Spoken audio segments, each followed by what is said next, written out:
Tonight, a family has closure after a judge sentenced the man who their son to life in prison without parole. We told you back in April, Carlton, Gilford randomly two people, one inside a library and the other inside a Quick Trip store.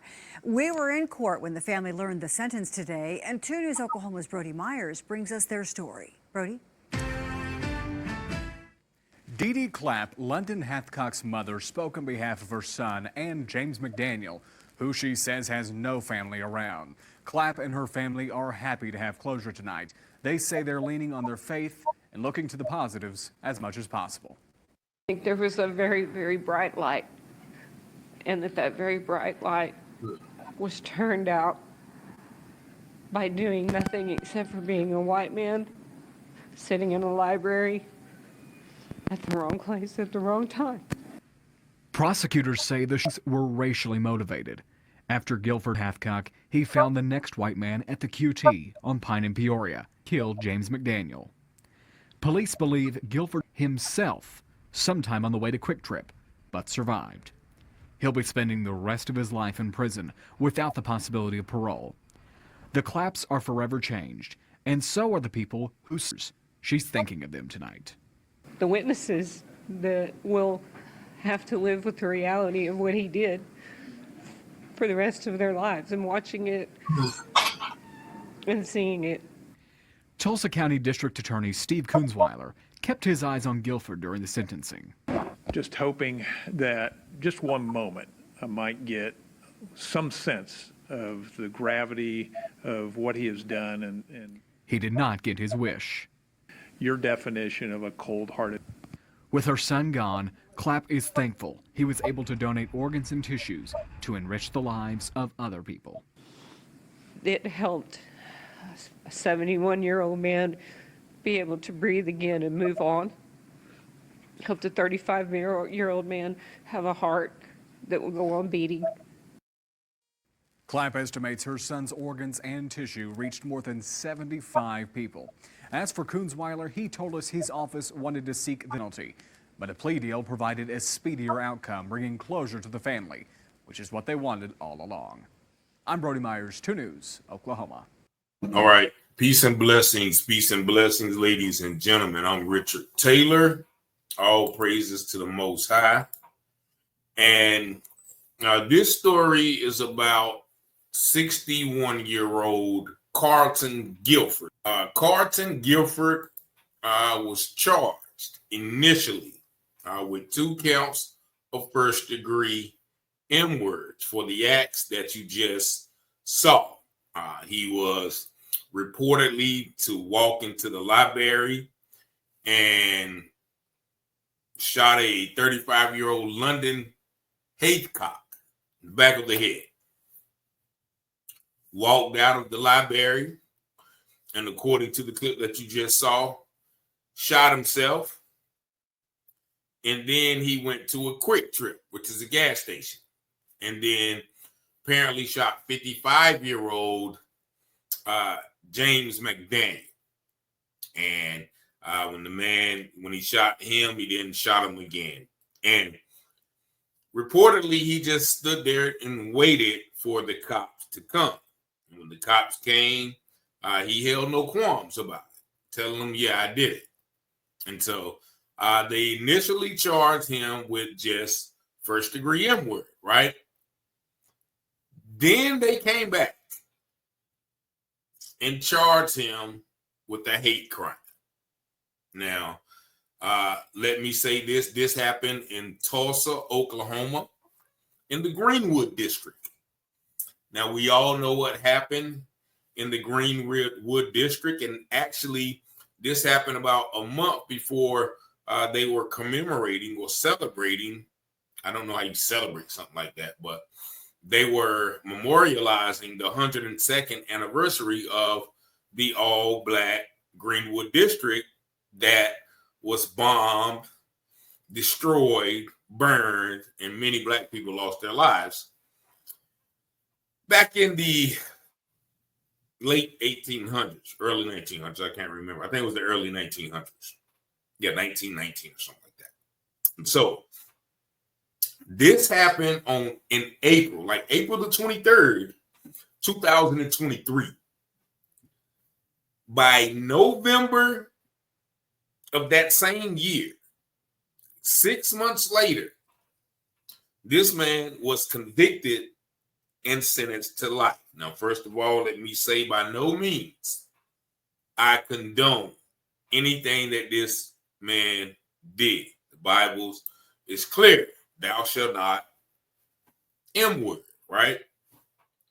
Thou shalt not do that. Thou love thy neighbor as thyself. Do right to those who spitefully use you. But one thing that does stick out to me is they came back and charged this man with the hate crime. Now, articles saying are not saying why did they charge him with the hate crime. Even, the district attorney was, didn't release details of why they came back and added that fact to his charges. And in this area, I did some research in this area of Oklahoma. There have only been five hate crimes since the year of 2021. And the hate crimes were reported against a gay person, a Muslim person, an LGBTQ, one Asian, one of multiple races. And then in 2020, they said there was a hate crime against a white person and the offender was black. And so, out of all the hate crimes that have been charged in this particular area of America, none of them have been charged, or none of the victims have been black people. And that's what sticks out to me about this hate crime bill that has been legislated. All of the actions that we have seen since the bill hasn't been enacted against black people. You see Chinese people beating black people out of the stores, store clerks unaliving black people in cold blood, Daniel Penny choking my man out on the subway. And we can go on and on and on about the crimes that have been committed against black people that are clearly hate crimes, but nobody gets charged. And now you have this man. Now, and you saw the news article classify them as randomly shooting people.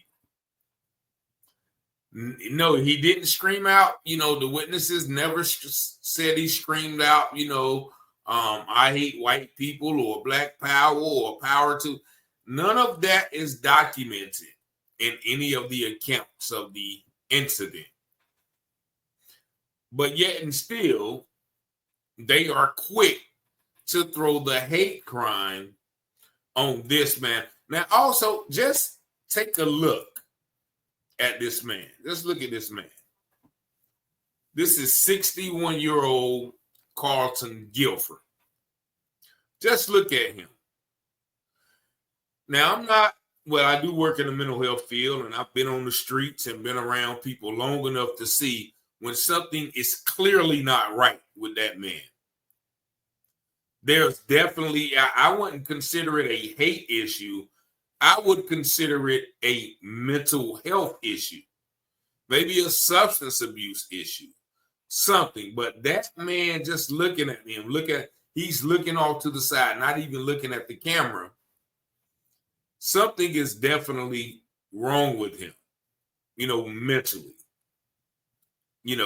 And the fact that they had the trial, they think about it. In 6 months, there are trials still. I just did a story, about two Caucasian people unaliving a black man from 2022.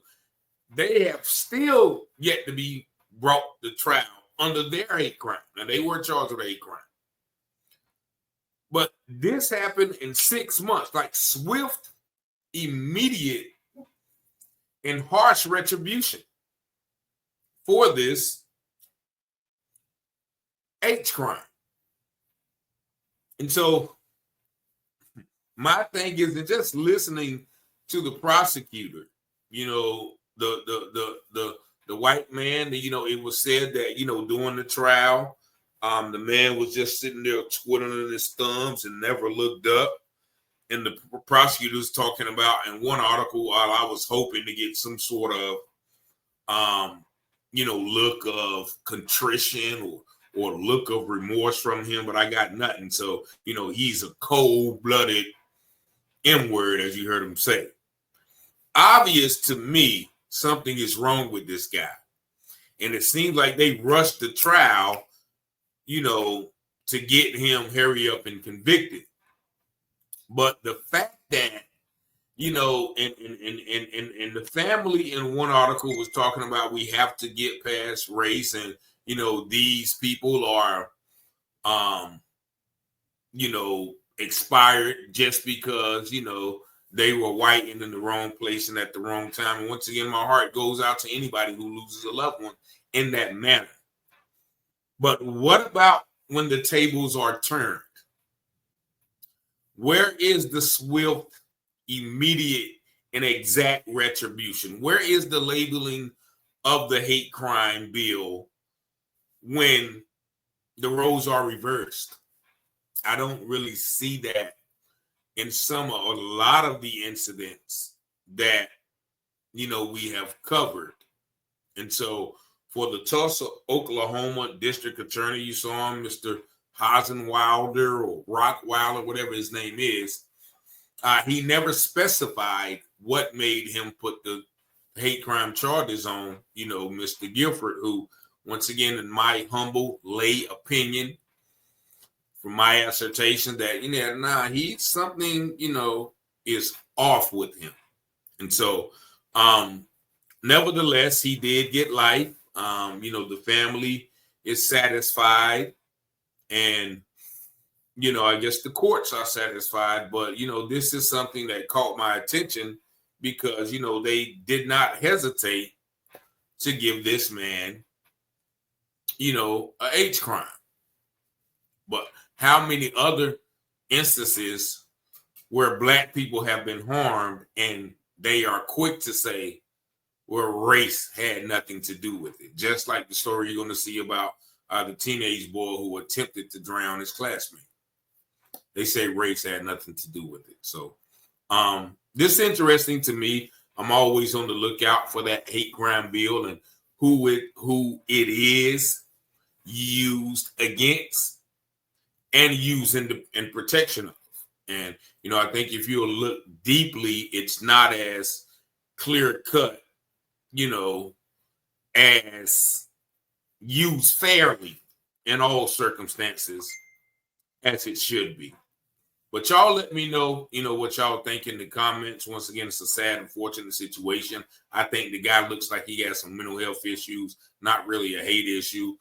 However, once again, I'm on the outside looking in. Y'all tell me what you think in the comments. 919-587-7782. Peace and blessings.